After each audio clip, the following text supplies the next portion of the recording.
On passe à la question jointe de Madame Ahalouche et de Monsieur Compagnie. Madame Ahalouche sur les faux professeurs de natation. Merci Monsieur le Président. Madame la Ministre, chers collègues, apprendre à nager est une étape essentielle dans un parcours et particulièrement lors de l'enfance. Alors le manque d'infrastructures disponibles en communauté française empêche certaines écoles de dispenser des cours de natation pourtant obligatoires.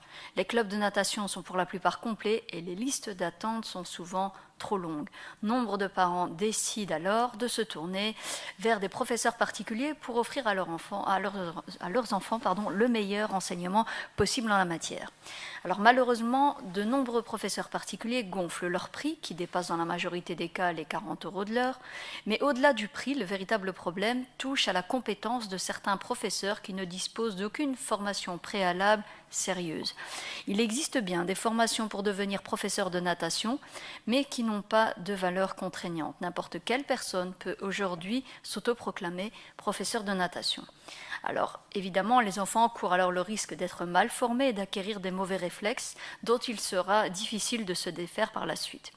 Pour pallier à ce problème, la Fédération nationale de natation a développé un label de qualité reconnu par la Fédération Wallonie-Bruxelles qui permet de recenser les professeurs qui ont reçu la formation adéquate. Cela n'empêche malheureusement pas certains autodidactes de vendre leurs services à des prix prohibitifs pour un retour sur investissement très discutable pour l'enfant. Donc, Madame la Ministre, je voulais savoir quel est votre regard sur cette situation.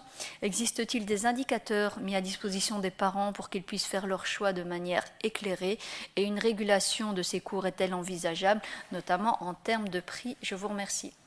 Bien entendu, l'apprentissage de la natation est primordial. Au-delà des aspects sportifs ou de bien-être, c'est une question de sécurité. Malheureusement, comme vous le savez, je ne dispose pas de la compétence enseignement obligatoire et donc l'apprentissage de la natation dans le cursus scolaire, pour cette question, je vous invite à interroger ma collègue. Je ne dispose pas non plus d'une compétence au niveau des conditions d'accès à la profession puisqu'elle relève de la région wallonne.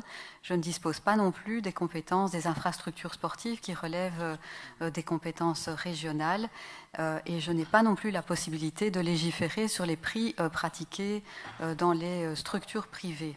Mais je vais vous répondre à partir de l'élément qui va concerner ma compétence, à savoir la qualité de la formation. Et donc le conseil qu'on peut donner aux parents, c'est bien sûr de se diriger vers les clubs affiliés à la Fédération francophone belge de natation, qui est financée au niveau de la Fédération Wallonie-Bruxelles, parce que ces clubs disposent des compétences nécessaires et des formations certifiantes. En outre, le label qui est mis en place par la Fédération francophone belge de natation, sur base de la réforme labellisation engagée par la Fédération Wallonie-Bruxelles, offre un gage de qualité aux parents. À cet égard, il importe que les clubs puissent bénéficier des créneaux horaires les plus propices à remplir leur mission de base, à savoir la promotion et l'apprentissage avant la compétition. La Fédération constate que plusieurs gestionnaires continuent à privilégier les locations aux structures privées, ce qui prive les clubs de possibilités de développement, également les meilleurs créneaux horaires.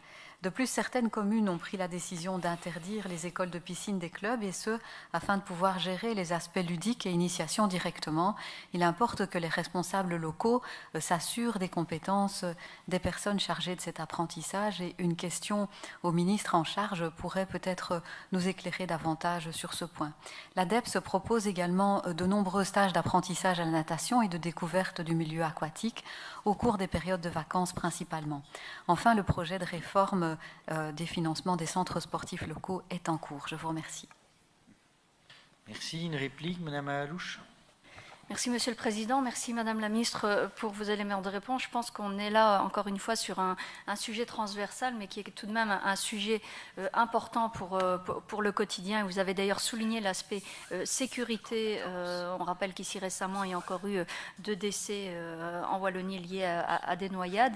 Alors, entre les normes d'encadrement qui ont réduit certaines visites à la piscine dans les écoles, la fermeture des piscines pour des raisons énergétiques, pour des raisons de Covid, ma crainte, c'est de se retrouver avec une génération qui n'aura pas appris à nager.